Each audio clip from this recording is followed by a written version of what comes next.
Okay, so Kit, this is like, what, the 10th year we've done this? Yeah. Yeah, the 10th year. Like a family reunion.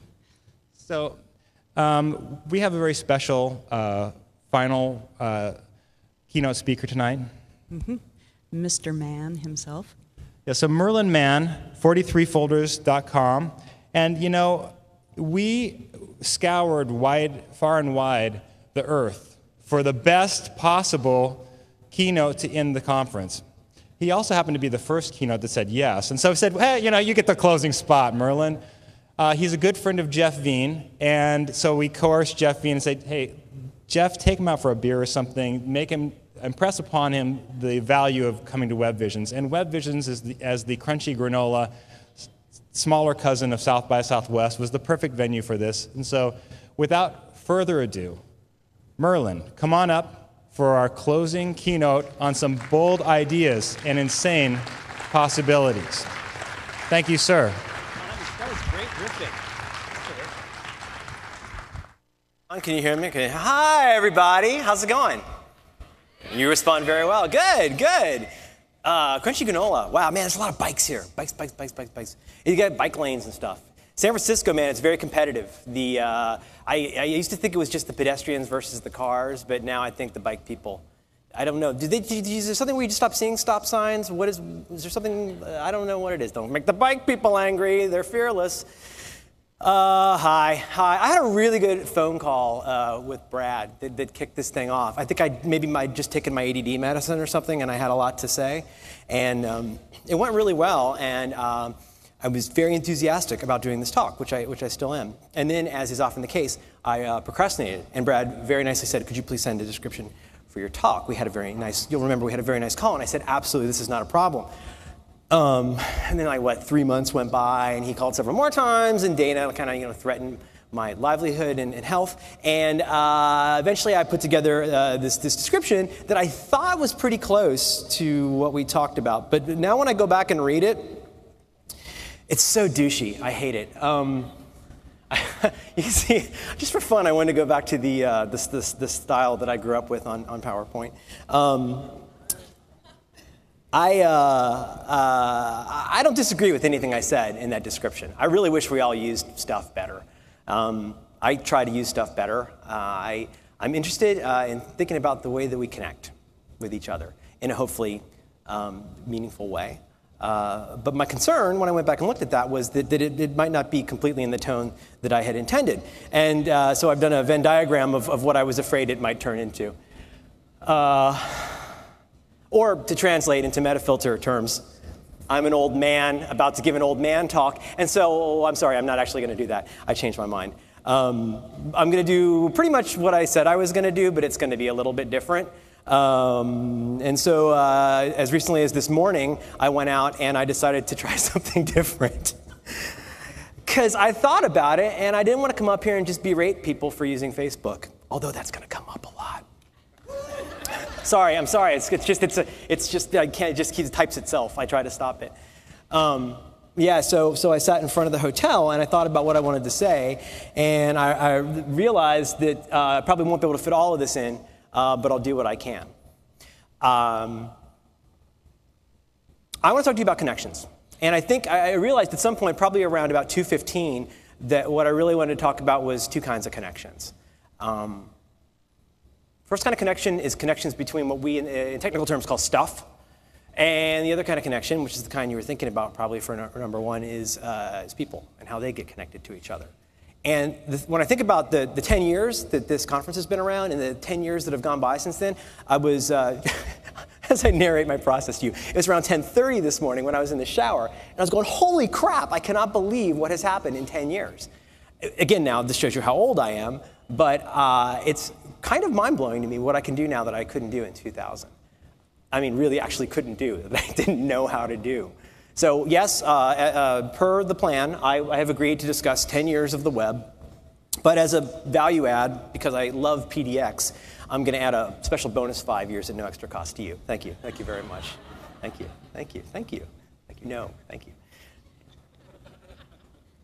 Technically, I'm going to go back a couple years before that. You may have seen this slide before. I got on the web before it was the web, back when it was just the internet.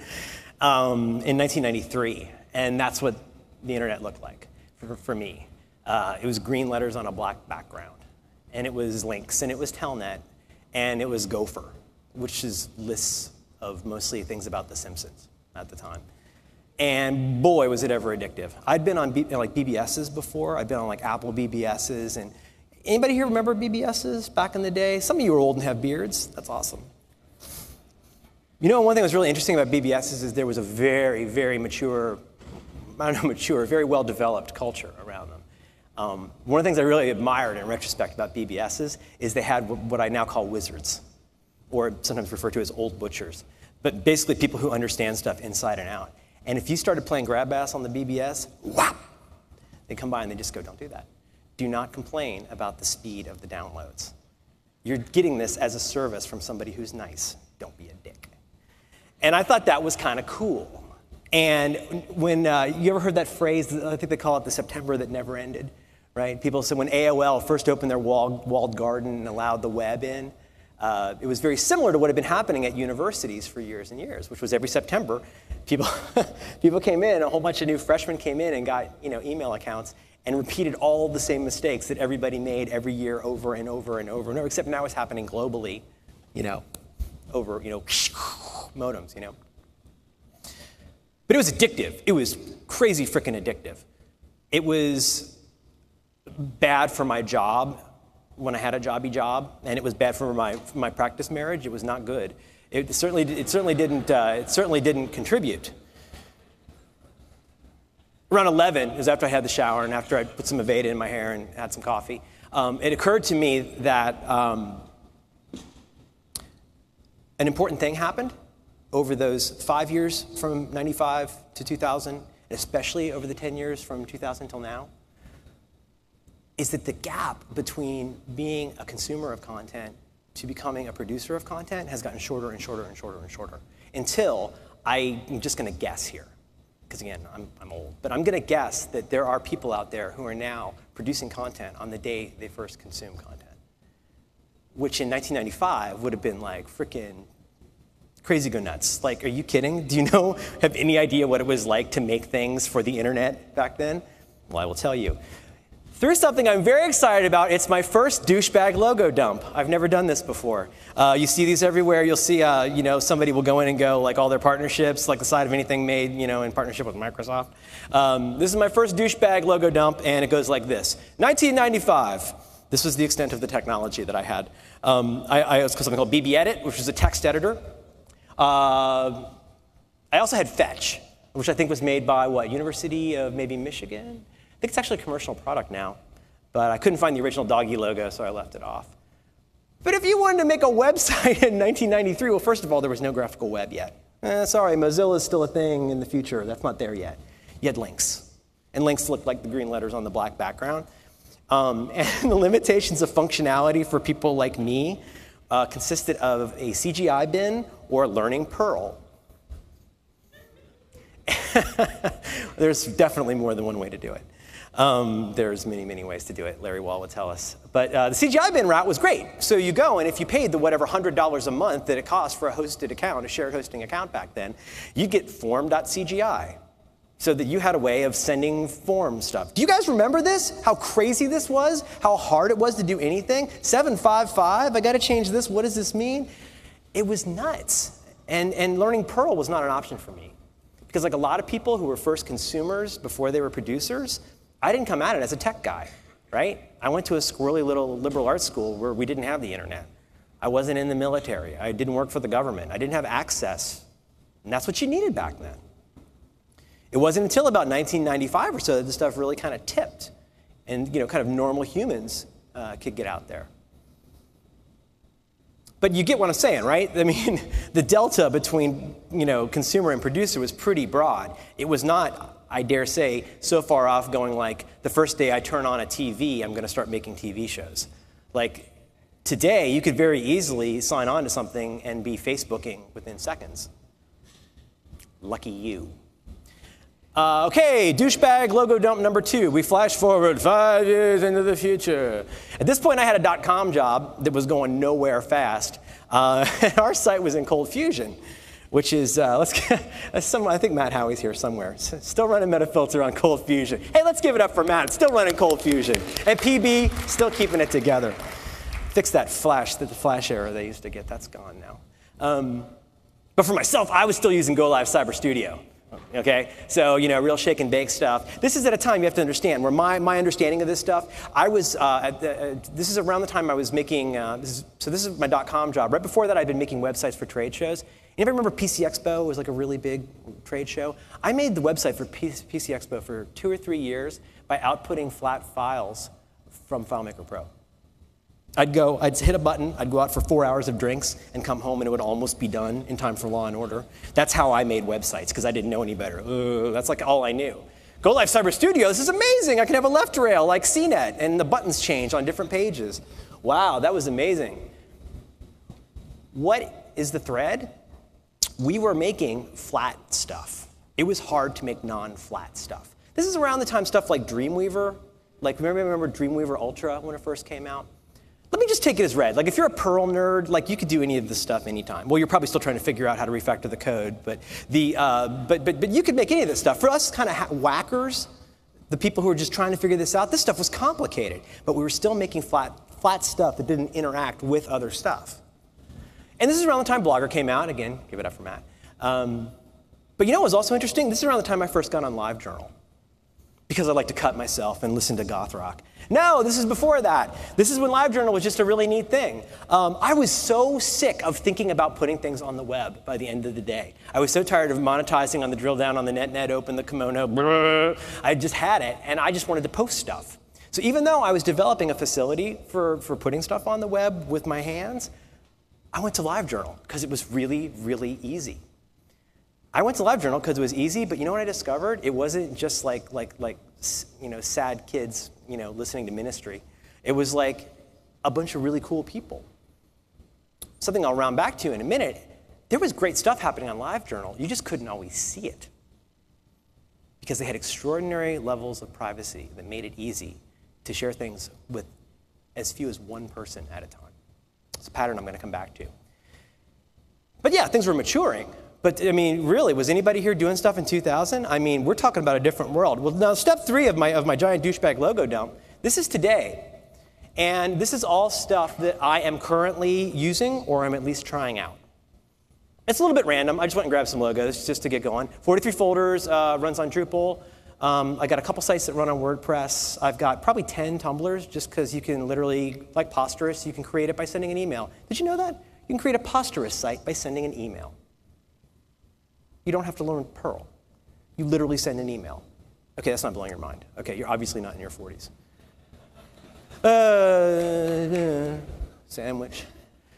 I think it's mind-blowing. It's crazy. What about Sass? Anybody looked at Sass, Blueprint? Anybody look at this stuff? Anybody looking at these frameworks? Anybody here using Django? Anybody using Rails? It's crazy go nuts. Are you getting this? jQuery is mind-blowing. You know what JavaScript used to be? Like go to WebMonkey and learn how to make a clock. Everybody's favorite demo. So, analog or digital? Java not found. And now the thing is now to me, this stuff is going to the next level. The stuff that's blowing my mind right now that I'm going to be returning to is this idea of what you could loosely call APIs. But APIs, things like webhooks, JSON. If you guys have not gotten your hands dirty on this stuff yet, go and check it out, because it's crazy. A lot of people are using APIs every day and don't realize it. If you're sitting here going, this guy sucks, and posting that on Twitter, you're using an API, and good taste. Right? I mean, are you aware of that? Do you guys remember when XML first was like a big thing in the early 2000s, and it was all about these wars over validation, and Mark Pilgrim's mad? And, well, the thing is, now XML's a button on Boxy. It's not about validating. That stuff all happens in the background. Has anybody here played with Blueprint? Has anybody here played with Compass? These are things that basically make CSS semantic, that call out libraries, things like the 960, or you can basically shake and bake anything into a website. Why am I telling you this? Because this stuff is doing what my job was 1,000 times better than I ever did. You know why I had a job? Because I knew how to make break tags. We used to call it bed and breakfast code was the name for it, bed and breakfast code, because you just add everything. Anybody remember trying to make it work in Netscape? And you remember font face equals font face equals font face equals over and over in every table cell, because everything was made out of tables. And now today, you don't have to worry about that. You don't have to obsess over that anymore. Now, you just have to make amazing content, which you're mostly doing, right? There's one other logo that I have to go to because it comes up a lot. This is the logo. I think it had been at least a year since I'd logged into Facebook, but Buster Benson created this really cool thing called 750words.com. Yeah, where you go and you write every day. And so I had to log into Facebook, but yeah, this is my Facebook account. And that gives you a little bit of an idea what's going on. I'll get right on that. No, poor Facebook. But what's happening here? Well, everything is so much easier. Well, first of all, obviously, it's easier to build stuff. I'm not saying it's like non-trivial.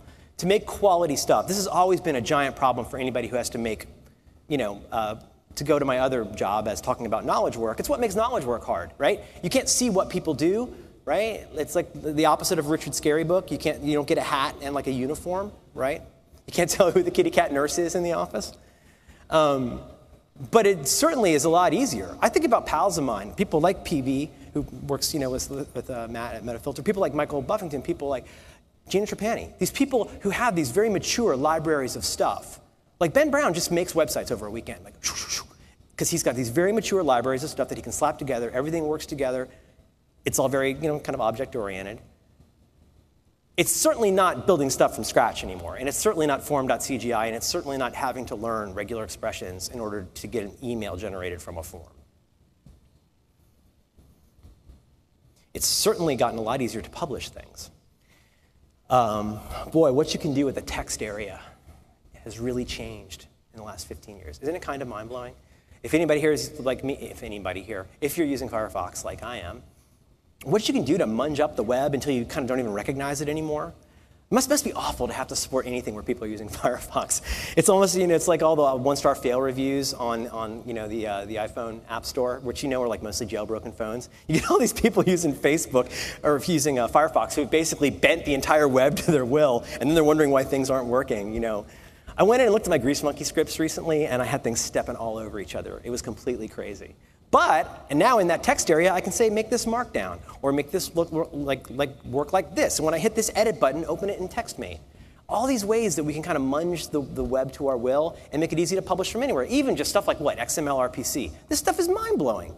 This was it's taking a bunch of really interesting ideas and hooking them together. Again, making connections. It used to be so hard to make the web talk to itself.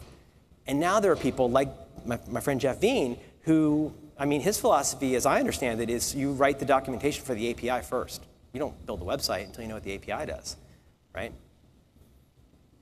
And then finally, it's a little douchey, but connecting. You connect with people, right? Do you remember the very first time you got an email from somebody that you knew and hadn't talked to in a while? It was really freaking magic. You kids don't get this because you're young and you got the SMS, but it was wild, man. My wife and I, she was used to be an event coordinator. Hard work. It's like shooting a bullet with a bullet. And we were at this, retreat kind of thing, maybe 2004 or 5. And I got an email from this thing. And Heather Champ, who I just kind of sort of became friends with and was kind of my idol, wanted to make me a friend on this thing called Friendster. And I was like, oh my God, Heather Champ wants to be my friend. And it's all been downhill since then. I still love Heather, but it's been one service after another, one connection after another. We all run to these little islands of functionality for a little while and chase our friends, and then we dash to the other island after a while. And Facebook's been pretty durable, but it's been really funny to watch how we chase those connections. For myself, each time I've made that dash, I've noticed something. And I'm ready to write this off to age and tedium, but I've noticed each time I dash to a new island, I'm less excited when I get there, and I spend less time hanging around. To where I loved Facebook for 3 days, bought people some popcorn, sent zombies. And then I had this kind of meltdown where I went whoa, I can see how this is fun, but there's not really anything happening here. The truth is, there is a lot happening there.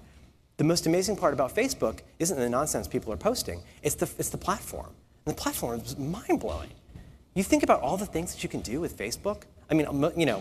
You have to leave it to your own sensibilities whether you want to just kind of spam the entire world with how you enjoyed your Thai food or not. But the fact that that functionality is there that's why I'm here. The fact that that functionality is there is so inspiring to me, and I hope it's really inspiring to you. The way that I've started to think about it is what? It's basically a set of wrenches, pipes, and wires. It's ways of making stuff and then ways of making that stuff talk to each other to do cool stuff. To whether you want to write a story or put up a picture or find pictures that are red on Flickr. Like, the more you delve into what you can do with these things, especially these APIs, the more like just crazy mind-blowing it is to me what you can do. And really, truly, it's not just proof of concept stuff.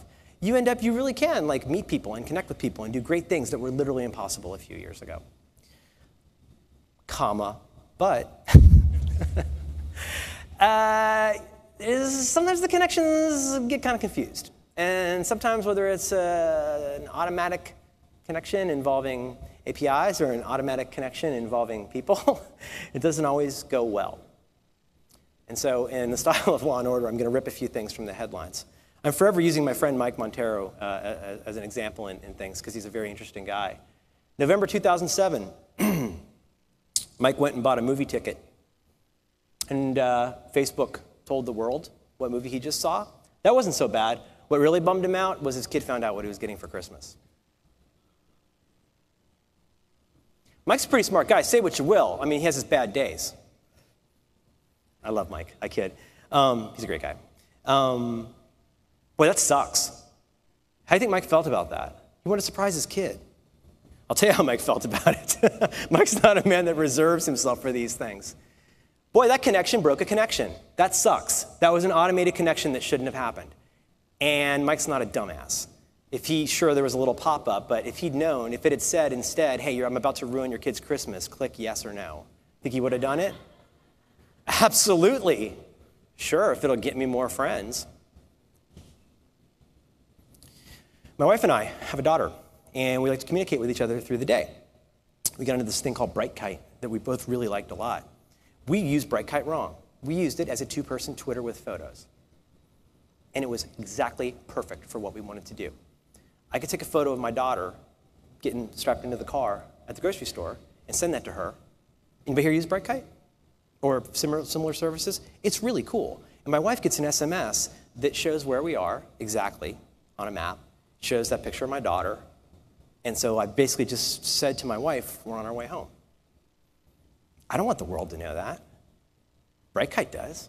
That's their model, right? I mean, nothing against BrightKite. They made the tool because they want people to share stuff like their location data, right? Sorry. So this is after, in a nut, when you're using the iPhone app, Fitz's law, very much in place. If you accidentally flip a bit, it doesn't stay in your default state of don't make mine private. It stays in the default state now of like everything's public. She posted it for probably 4 days without realizing it was public. Not a big deal. Not a huge deal, luckily. But boy, that kind of sucks, huh? I posted on Ask Metafilter, 5th Metafilter reference, I think, asking, is there a replacement for this? Is there similar stuff? And there kind of is, but there's nothing quite as cool as BrightKite because it was really beautifully made. And it really bummed my head. Because, first of all, like, I don't mind putting up some pictures of my daughter, but I want it to be the one that puts them up. I pick.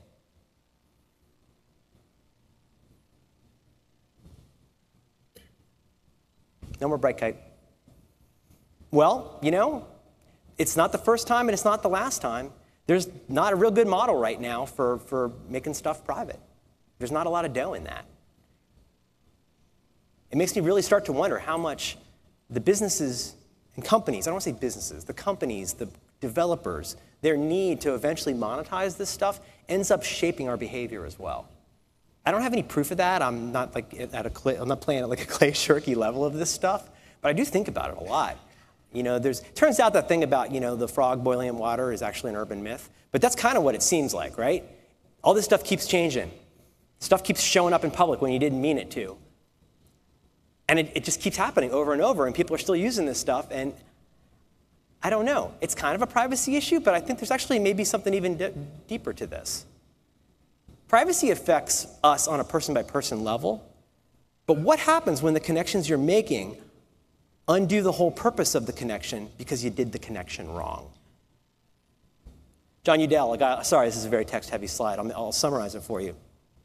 John Udell's a very clever guy. And one of the things that he does, right, Facebook, awesome. They got this platform. You can put your stuff on there. And you go, hey, I'm having a party. This is really cool. I'm having a party, friends. Awesome. John likes to aggregate public events in his area. He uses the API to pull that information down. And can you see what happened? John discovered that lots of people's private events were suddenly showing up in the feed. Well, clearly this is problematic for the Lantham baby shower. I don't mean to make fun of them, but like, that sucks. And do you know why it happened? Because according to John, the bit that you flip on these events is either open, closed, or secret. And they had just clicked closed. They hadn't clicked secret. So what happened? Now there are baby showers in a bunch of public feeds. But you know what else it did? It screwed up his calendar. Right? So this thing that would have been super useful is no longer useful because data that never should have been in there in the first place is in there now. I don't know, maybe I'm goofy, but I think it's a pretty logical assumption that most kinds of events for adults, the default would be don't show this to the world. That's not what the default is.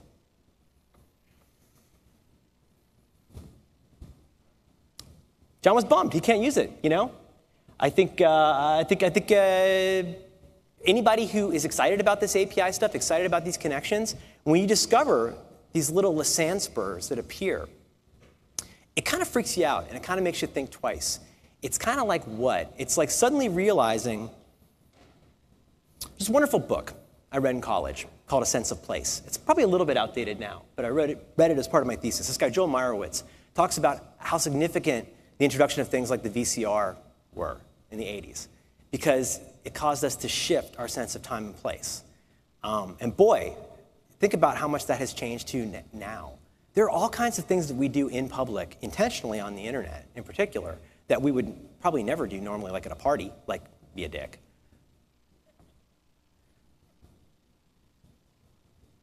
What's kind of mind-blowing about it, though, is when somebody else makes you look like a dick when you never meant to, right? When you contravene the expectations of people, you're doing more than just simply harming their privacy. I think there's a lot more to it. When we say privacy, what do we really mean? Privacy is such a big word right now, right? But I think, well, I mean, obviously on the one face of it, you're going like, okay, privacy means you can't tell this to other people. Privacy means that I'm kind of protected. But I think privacy means lots of different things. If you talk to different people, when you see comment threads about a privacy thing, notice how differently people are responding. Oh, that should have been obvious to you. Oh, I can't believe you're worried about that. Oh, I had no idea this was happening. Well, if that in itself isn't enough to prove that people have really different expectations about what this stuff is, I don't know what is.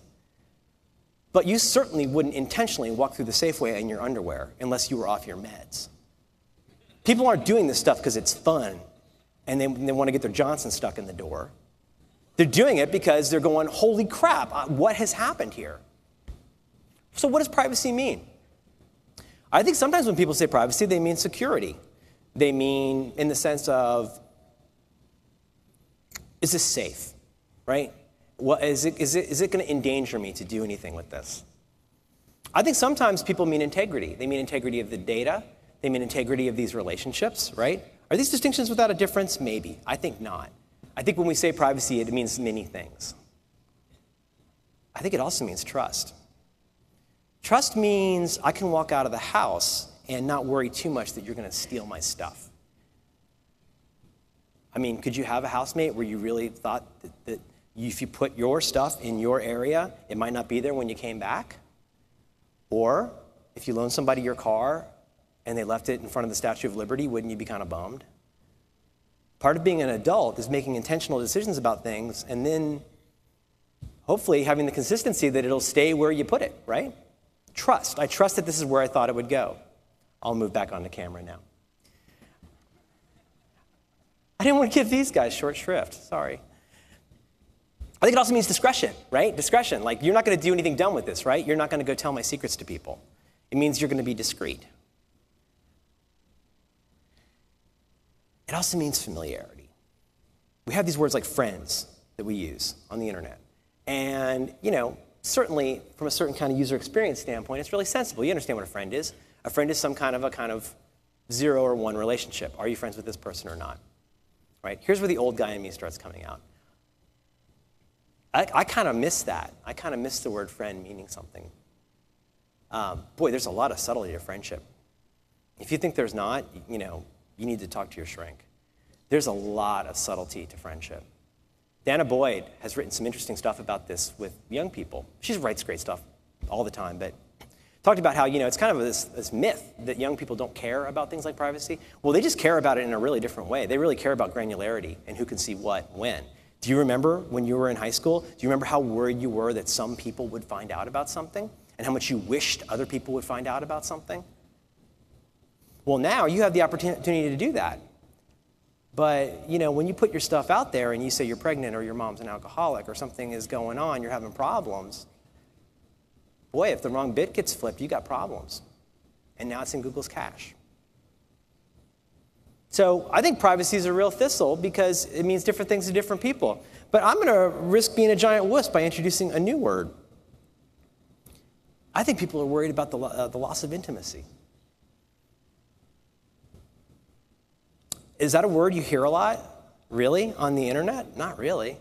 You hear all of these kind of easy to market, easy to box, easy to package words that describe some kind of user experience from the point of view of somebody who's building software. But what do we really want? What we really want is intimacy. We want things we can only tell to one person. We want that one person to say things they can only say to us. And how important is it in your life that you be the only 2 people who have access to that pipe? Isn't that what you really want? You really want like one person that you can tell stuff to. That's what a friend is. A friend is somebody who you trust with your stuff. So, I don't know, maybe that's too much of a way to put that, but I think people are putting extraordinary amounts of information out there and are really challenged by the differing expectations from person to person about what stuff means, right? If you're in high school and you had some serious secrets, well, you'd be pretty damn careful about who you tell because people gossip. Wouldn't it be nice to know that you put it where you left it?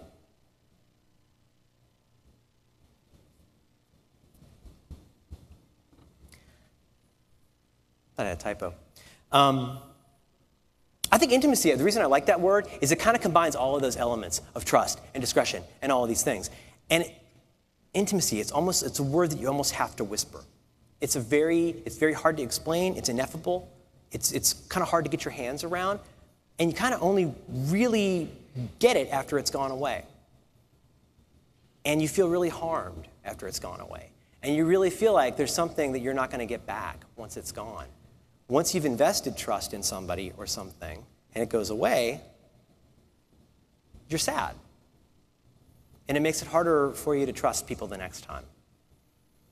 Well, gosh, what's so hard about all this stuff? It just seems like it would be really, it's just a website, right? You just put up a bunch of code and then people enter their home address. What's so hard about all of this? Well, I think there's 3-ish things that are hard about this. Providing a level of granularity that people can kind of get, right? I mean, look at Flickr.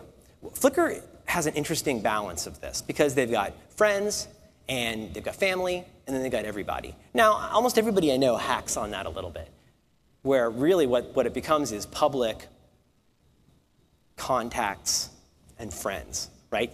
Family becomes, do you follow? Do you understand the model? You can use it for however you want. But I think that granularity is really challenging.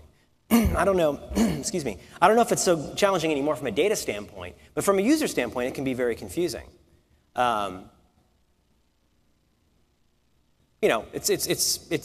going to be tough to pull off for a big website. I think it's also hard to make it user-proof.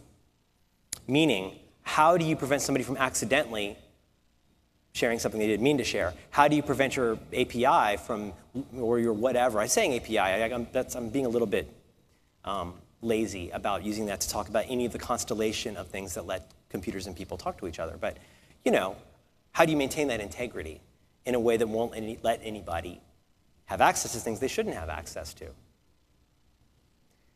I think there's a bigger one, though. I think the really tough one is there's not a model for making money off of intimacy. I apologize if that sounds cynical. I just look at the changes and the evolution of every site that's doing the best job of this stuff. And almost every one of them, every step they take is further in the direction of not just trying to make money, but literally kind of chasing a buck that may or may not be there. You know, you got a while. If you got VC money, whatever kind of funding you've got, you've been acquired, whatever it is, you have a certain amount of time to show yourself, but never fool yourself. The clock's ticking the whole time. Even if you're on top of the world, there's always going to be somebody there going, chop, chop. What's going to happen here? Anybody see that Wall Street Journal article yesterday? Gruber linked to this from Daring Fireball. I'm just telling you what I read, but apparently a lot of the social media networking sites, including especially, I guess, Facebook, Twitter, MySpace, some I hadn't even heard of, have been somewhere between unintentionally and very deliberately sharing a bunch of clickstream information about specific people. And again, you guys do your own due diligence on this, but it's my understanding that in some cases, you can see what profile page somebody was on. Well, it's obviously it's a refer link, relax. But they were also sending the data on who clicked it. They weren't obfuscating it. They weren't doing anything. I mean, and I just want to be clear. Like, yeah, that's a privacy problem, but a privacy problem is the way that a user would describe it to their friend. An intimacy problem is, to me, the way that anybody who wants to build a brand around trust needs to start thinking about this. Because if you build all of that brand equity around not screwing somebody and then screw them super hard, it makes it even more painful, right? If you knew the person that you trusted most in the world was like screwing your partner, like wouldn't that kind of extra double bum you out? You just lost 2 friends. So why is granularity hard? Well, I think the goal here, the pattern to shoot for, is to make it as tight as you can. And boy, ready to surprise Super Cameo, LiveJournal guys. I haven't logged into my live. I made my whole LiveJournal private a while back. It was just, I'm sure it's still out there somewhere. I'm not embarrassed about it, but like I have my own reasons for wanting to do that. But anybody here ever been on LiveJournal? Ever spend any time? Will you get with me that it wasn't just emo kids? Like there are these little islands of really cool stuff happening. Storytelling, very personal sharing among grown-ups that was happening. And one of the reasons that it worked, I think, was that they had an extreme level of granularity to the sharing. I leveraged it a lot more than my friends. But when you go into LiveJournal, you can create groups. I forget what they call it. Anybody remember what the exact name is? It's not groups. It's like user groups or something like that. So you can like basically friend all the people you want, right? But it starts to address a really deep problem with every social media site, which is that friend means different things to different people, right? Sometimes friend means read somebody like a paper. Well, if you go and follow the Ashton Kutcher or whatever, and you expect a lot of responses, you're high. Like he's a publisher. Like, not that that's bad, but is that the same thing as following your roommate? I hope not, right? Well, LiveJournal got toward this. So there's some, you understand what I'm saying, though, right? There's some kinds of things you just want to follow or read, like a newspaper. You ever notice how a newspaper doesn't read you back? Fail. There are other kinds of things where you want to have a reciprocal relationship. There's other kinds of things where I want to read what people say, but I don't want them to see my private stuff. I want to be able to control that level of access. Can you see how complicated that would be to implement? Right? Right now, it's pretty easy. You got zeros and ones for all this stuff. But are there not some kinds of people where, there's even some kinds of people, let's be honest, there's some kinds of people where you want to make it look like you're following them. I know you guys, you're using TweetDeck like everybody else. You've got people you've got to follow socially, right? Your boss, just always with the good runs. Oh, God. Yeah, it was awesome. You had a good run, right? That was awesome. But TweetDeck really shows you the 5 people you can't miss. People go to me, sir, why don't you follow me? And I'm like, well, I don't know you. You don't seem funny. And if you post 45 things about how your hard drive crashed, I'm going to miss a lonely sandwich toot, and I'm going to be all mad. So that's not good for us. And also, you're an adult. Like, why does it matter? Like, why? We can't all have a relationship with everybody in the world. That's what the idea is. It stops being social media if you just keep clicking that button every time somebody asks. Howie told me, 6th reference, Howie told me he's got some douchebag that follows him on every site, and every time Matt deletes it, the guy sends another, he's got a robot. He's got a robot that auto-adds every single person. You see all these huge follower accounts. You know, most of my whatever N thousand followers, it's robots. It's robots and spam. Boy, it really fills me with a lot of, high status to be followed by, hot Viagra chick Chinese Rolex 35 or whatever. Hey, honey, guess what? LiveJournal. I'm just saying. It's crazy to me. And all my friends who have anything to do with CMS stuff, what is it going to take to get to like a Unix level of permissions, to get to where there's a lot of granularity? I'm carrying on. But I think this is one way that could be super helpful. Now, the other side of that is if you're going to do that, I ran into this with LiveJournal, is I actually finally made a little header for each of my private posts that would say, what you are seeing this, you are one of 12 people who see this, please don't share it. So what do I mean when I say no oopsies? Well, you see stuff on Flickr when you're a friend, you can still blog it, right? Even if you didn't realize that it's private. Not a huge thing. Flickr's, I don't know if you guys have noticed this in the last, year or so. Flickr's actually done some super interesting things. Did you notice you can't drag an image out of a Flickr page anymore? It just starts drawing the box to be able to add notes.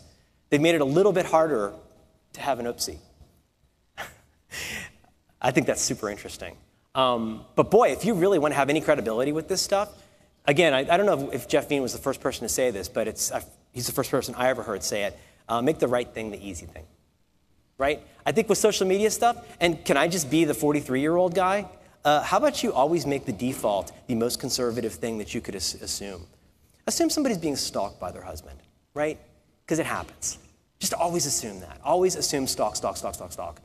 And it's a really good place to start. If you want to be more promiscuous in what you tell people, if you want to be the Foursquare mayor of wherever you Foursquare, congratulations, Mr. Mayor. Unfollow. Sorry, it's true. Good friends. But boy, what's the big one? That money thing is tough. Tough, tough, tough, tough, tough. Boy, guys, if your primary only revenue stream is ads, that's going to be tough. It's a tough go right now. And it really requires a churn of page views that makes you start making some really weird decisions. Sometimes it pays off. Sometimes you make great decisions. Sometimes it makes you go in and A/B test and come up with better user experience. But if your only response to making money is get people to click on more pages, you're walking in the wrong direction, in my opinion. I'm prepared for you. We'll do maybe a very short Q&A, because I know we want to kind of wrap up early for you guys to go glug glug. But I'm pretty persuaded. John Gruber and I did a talk at South by Southwest a couple years ago, kind of about the issue of trying to how to do a better blogging thing. And whatever, you can say we're like, oh, blah, blah, internet guys, but I don't go to sites that do that garbage. I can't, if I go there and you've got the default Kubrick site and you're paging everything and you got the, guys, how often do you click on related posts? A lot? Really? Do you click on related posts a lot? How many of the 20 little badges for bookmark this, how many of those do you use? Anybody here running Google Analytics? Do you know your top 3 most clicked on badges? Okay, well then either A, you need to find out, or B, why are you running analytics? People are just throwing stuff at the wall, and that it creams your credibility. And I just feel like I see this all the time with these sites. I see them going and, Gruber was telling me Yahoo's got numbers on this. Nobody clicks after the first page. There is a huge, over 80%, I'm pulling this out of my ass, so somebody fact check me on this, but there's a really super high drop-off when you get into the paging stuff. Thank God people like, Marco, who does Instapaper, have come up with these kind of clever ways of getting around that. Boy, when your users start writing grease monkey scripts to make your site bad, basically your user base just rented a blimp and is trying to tell you something. If people are writing grease monkey scripts for your site, something's not right. If there's a lot of grease monkey scripts for your site, be careful. And so here's the problem. And again, I'm going to go into 43 folders guy mode a little bit here. Right now, there's no model for scarcity. What do I mean by scarcity? I mean so many hours in the day, only so much time and attention, as I like to say. And the problem is, it's really hard to make money by asking people to spend less attention to something. There's so many of the business models that people have that either do or don't work, sometimes seem to work but don't. A lot of them really require what I would just call churn, which is I want you to look at lots of pages. I want it to be harder for you to find things. I want it to be initially easier for you to find us on Google, but then once you're in there, I want you to find our thistle inescapable. Not everybody. Some people are doing it great. But as long as you are bound to a page view-based economy, and I seriously am not saying that's the worst thing in the world. There are people that are making a lot of dough and doing great work with that. It's just you've got to prepare yourself for what you're giving away when you do that. If you're telling people, I am the platform for your intimate facts about life, and then you make them click on a bunch of stuff and suggest they follow Guy Kawasaki, et cetera, et cetera, et cetera, et cetera, what is that doing for your credibility? What is that saying for the quality of your pipes and your wires and your wrenches? It tells me I'm going to get the heck out of here. This is a bad neighborhood. I'm not going to leave my car here. There's no money in intimacy. Like, oh, buy a t-shirt. I love Jim. Like, what are you going to do? There's no money in it. You got to, do you follow? I don't know how you, at this point, I'm not sure what you do to charge for APIs. I'm not sure what you do. I'm guessing models will emerge, but for right now, people are scrambling to make a buck. And they're doing it with run-a-network ads and a lot of churn. So I'm kind of speaking to you guys as consumers, but I'm also speaking to you as producers. Because starting probably in 1995, definitely by 2000, and absolutely in 2010, I think almost everybody thinks of themselves as a content creator. Do you? Do you guys think of yourself as content creators? Did you think of yourself as a content creator 15 years ago? I didn't.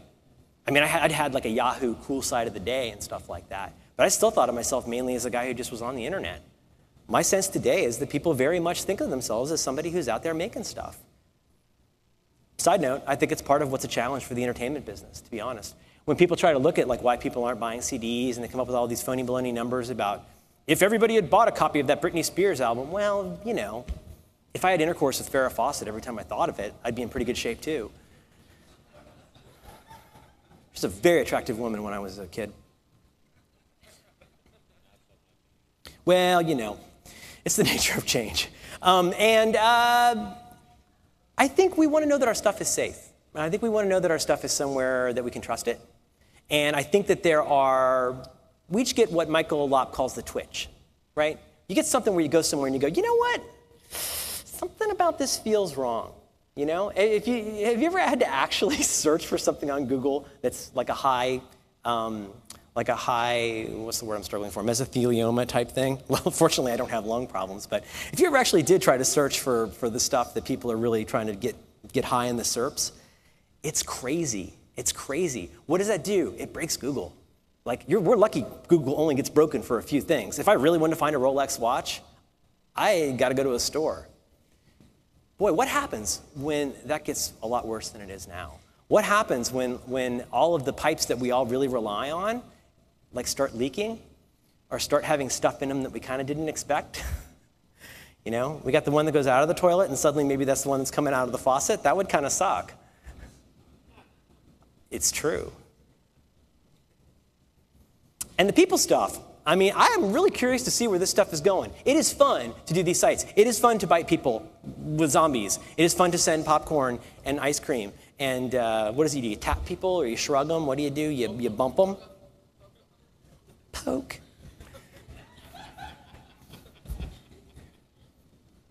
I think the privacy stuff is a huge thistle, and I think it's going to get bigger, bigger, bigger, bigger, bigger. But again, that's a little bit out of my wheelhouse. I'm interested in some ways in the intimacy stuff, in the intimacy of the stuff that you entrust to these pipes and wrenches and wires, and to the extent to which those things end up informing the way we think about our relationships with each other. Slight quick derail. I wrote a post on 43 Folders one time where I said something just in passing that I'm still thinking about a lot. And it's this notion that what I said at the time was that I think of email, when you send somebody an email, it's a little bit like handing them a pebble. So, you send somebody an email and you're like, hey douche, answer my email, what's going on? I just sent you an email. Well, what you really did was hand them a pebble, like a little tiny river rock. Well, do you have any idea how many pebbles they were carrying around with them when you sent them that one? Because from your point of view, it's really simple, right? I'm just handing you this little thing. Why couldn't you carry that around? Well, maybe they got 5 pebbles in their pocket. Or maybe they got 1,000 pebbles in their pocket. Or maybe they have so many pebbles that your little tiny pebble was the one that it took to break their back and kill their spirit. But to you, it's just an email. Not to you, to me too, right? I mean, this is complicated. We don't know what's going on the other side of the fence with anybody. Why am I saying this? Because the expectations about all this stuff is completely the frickin' Wild West right now. Do you know where somebody's going to receive your email? Do you know where somebody's, what if somebody's mom just died on the day they got your friend request? You're all butthurt, and they're grieving their family member. You don't know that. That's an extreme case, but do you ever encounter this? You've been on both sides of this. There's producers and consumers in the information world. There's producers and consumers in the friend world. I think until we figure out how to have conversations about the expectations that we share about this stuff or don't share, this is going to continue to be super hard. The stuff is going to be at risk because it could fall out of those pipes anytime and just land on Gawker. And I think we really risk the people stuff too, and that's a bummer. I'm going to wrap up with what's becoming sort of probably a cliche, but I think a funny thing has happened. I think it's kind of funny that there was a time, I think about when I first started reading blogs, 98, 99, 2000 in particular, reading people like Rebecca Blood or Peter Merholtz or like all these people who were doing really interesting stuff at a time when blogging was still kind of in the process of being named. We just called them online journals back then, or you called them websites or homepages, right? Like there was something actually kind of cool about the fact that I didn't have a staging server. I didn't know what a staging server was. I did everything on what I now would call a production server. I went and edited pages. My little Beach Boys fan page I made in 1995, I went and edited it by hand. Put in a little pencil HR by myself. Sections that weren't done had the little under construction with the light. Like, maybe I'm being old and soft-hearted, but there was something kind of warm about the amount of effort and like stupid amount of effort, needless, annoying effort that it took to do that, because you really had to try to get something up. And if you caught a typo, you're going to have to wait till you got back to work where your haze was, right? And you're going to have to go make that change. You couldn't just do it on your frickin' phone, right? It used to take a lot of effort and intentionality. Well, the upside of today and that delta over those 10 or 15 years, the upside is I'm really glad that there are people. I'm glad my mom's on Firefox on a Mac and is talking to her friends about mostly really conservative politics. I'm not going to get into that. But I think it's cool that she can do that. And I think that it's cool that it's easy. I think it's cool that you can send an email to Posterous and have a site. I think it's amazing that like I can post a photo and have it go to Tumblr. Like I took a photo from my hotel room yesterday and I sent it. I got pissed off at the Office Depot today. I sent it to Twitter in seconds. Don't go to that place. 6th in Washington. Avoid it. The devil. But I can do that right from my phone. Hair curling. But in the same way that I kind of go on and on about the email stuff and why email's hard, the reason email's hard is because you don't really have that much control over what lands there, and you don't have that much control over the expectations, and you feel like you can't get away. I'm increasingly starting to think that that same kind of thing is going on with social media, and that same kind of thing is happening kind of writ large as more and more of these islands pop up that we have to tend. We don't know. There could be something happening over in any of these places that we've always got to monitor. And it's kind of getting less and less fun in some ways, to me anyway. And so the thing I want to leave you with that I think is just kind of funny is we were so starved for tools in like 1997, 98, 99. I say this as a guy who was writing headers and footers for things in FileMaker and hoping that my computer didn't crash while I was out having drinks. God, I would have killed for something like Tumblr. That kind of lightweight content, delicious, pinboard, all that stuff. It's crazy. Google Reader, come on. It's amazing. And then at the same time, as much as I try not to be an old man and try not to say, hey, get off my lawn, I just see the giant mass of stuff that we make that's going to be in Google forever and is so inconsequential, and we so barely tried at any of it sometimes. And it's funny to me how these roles have been reversed. How in 1997, 98, you had to be a wizard. You had to know Perl, or you had to know PHP or Cold Fusion to make these kind of dynamic sites. And it was all the content creators who were really starved. And I think it's really funny that, in my mind anyway, there's been a tremendous inversion. And now the developers are the heroes, truly. I mean, somebody like Marco from Tumblr and Instapaper, I think that guy is just a freaking genius. I think what he's done, being just in the pocket with a certain kind of development, auteur-like development. I mean, do you have these relationships with your apps? I do. Like here in town, Panic, anybody use Transmit? Like, did you think you could ever be that excited about an FTP app? Like CSS edit, anybody use that lately? Live previews? It's like there's these text me. These guys are all pulling their weight. What are we doing? The people who have the wrenches and the pipes and the wires are doing a pretty freaking great job right now. Like, what are we putting in those pipes? I'm not saying it's bad stuff, but like, I think it's really worth thinking about. And it's going to be on Google for a really long time. All of those sandwiches are going to accumulate. I'm not saying to necessarily parse yourself or to edit yourself, but I think as these sites hopefully smarten up and make the right thing easier, I think it's also going to be interesting to see how these platforms evolve in the way that we think about our relationships and think about the content that we put out. And I got to tell you, there's this weird part of me that kind of is hankering for LiveJournal again. There's this part of me that kind of wishes there was like a little safe place I could talk to a couple people at a time with integrity and with intimacy. So, want a business model? I can't help you. Want a great idea for a site that won't make any money but would make me really happy?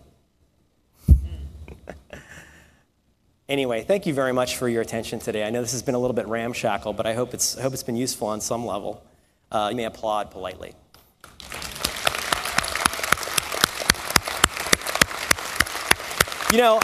Question and answer always sucks, pretty much. But Brad, do we want to probably get out of here and let people drink, or do we want to take one awesome question from somebody? Somebody's going to really shut me down with a really good question. I have a way to phrase these. Oh, do it. Sorry, Yes. Go, Brad. How about this? We give 10 words or fewer, and we give extra praise for questions that are very meager. And how about I have to respond in 5 words? Okay, I love that. All right, who's got a question in 10 words or less? Questioning is hard. Make them short and easy. 2, I will answer 5ly. Okay, ready. 10 words. Are you going to quit Facebook on a Quit Facebook Day?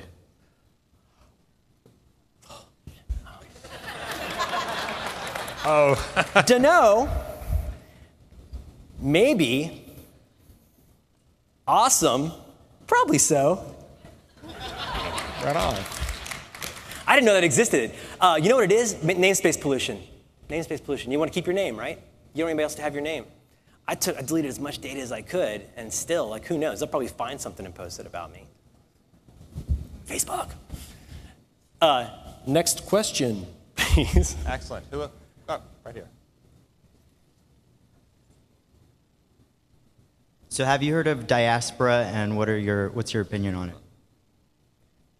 Diaspora of what? It's an open social media platform that is forming. Is that the one that is a Twitter-like thing? I think I've looked at that as a replacement. Was it location-based? They do have 140 characters in their catchphrase on their. I'm going to just quickly get away from the 10 thing. Sorry, that was cute. But here's the thing. This stuff's all doable, right? Stuff like Fire Eagle. I mean, all this stuff is doable on some level. There's private APIs or APIs that could be private for all of this. I will look at diaspora. Does anybody else have things like that they're aware of that they think would be interesting for people to look at? Open source, roll your own kinds of things. I'll close with one interesting thing from my point of view. I'm kind of a Drupal guy now. I like Drupal. I like a lot of these. But it's funny. Using Drupal, I think about the days when I was on PHP Nuke. Anybody remember PHP Nuke? Yeah. Do you remember? Like, it was like having ground glass in your ass. I mean, it was unbelievably awful to use. And now Drupal 6, it's just magic. Buttons and things happen.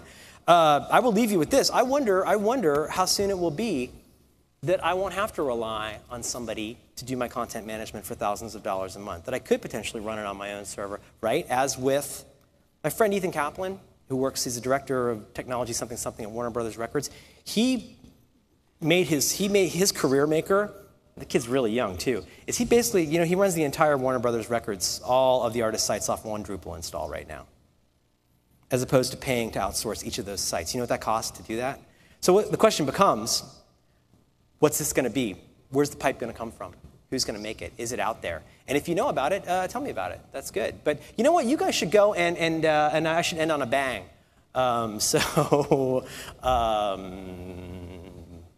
Bang. Enjoy your party.